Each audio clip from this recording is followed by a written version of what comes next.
Okey, hari ni saya suka untuk berkongsi satu kisah dengan awak-awak semua, iaitu kisah tentang kaum Nabi Lut. Kaum Nabi Lut ini mengikut kata-kata para sejarah, mereka menyebut bahawa kaum ini hidup pada zaman Nabi Ibrahim AS, dan mereka merupakan kaum yang tinggal di sebuah perkampungan yang bernama Sa'adum. Oleh itu, kaum Nabi Lut juga dikenali sebagai kaum Sa'adum. Mereka ni sangat famous ketika itu. Nak tahu tak sebab apa?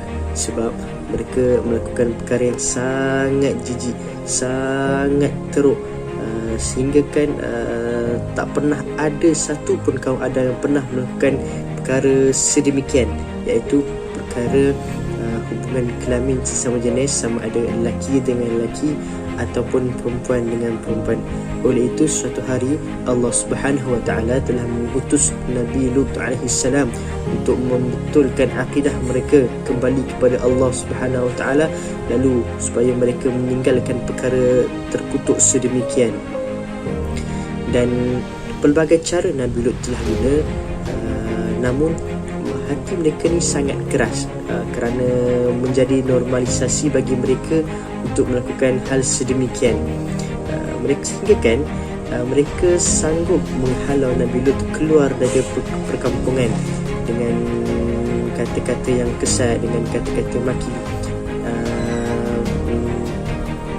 sampai satu tahap mereka sampai sanggup mencabar Nabi Lut dengan kata, wahai Lut, sekiranya azab Allah itu ada, sekiranya ada azab, kau turunkanlah, kami nak tengok.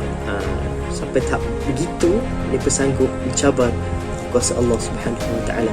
Oleh itu Nabi Lut memohon bantuan daripada Allah Subhanahu Wa Taala, lalu Allah mengutuskan para malaikat yang perkasa. Malaikat ini dizahirkan secara bentuk pemuda yang tampan dan kacak, untuk menguji kaum Nabi Lut. Sama sekali dilarang untuk menerima tetamu.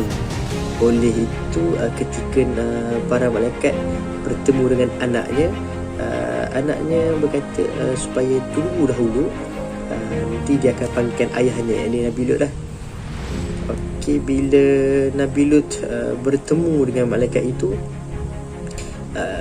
Nabi Lut membawa mereka ke rumahnya tanpa pengetahuan sesiapa kecuali isterinya.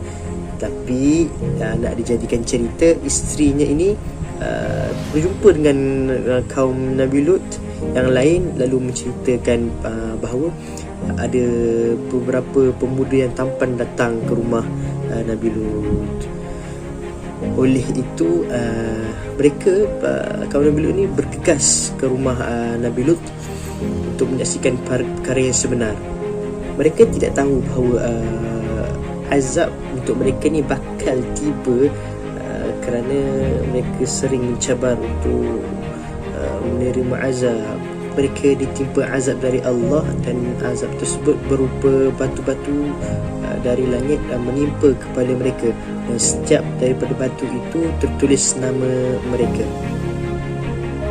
Sehingga kan kota tersebut diterbalikkan, bahagian atas menjadi bahagian bawah, sampai begitu sekali. Dan tempat tinggal mereka menjadi laut yang sangat busuk, yang bergelombang dengan air yang sangat masin sehingga pahit. Dan ketika ini laut itu digelar sebagai laut masin Jordan.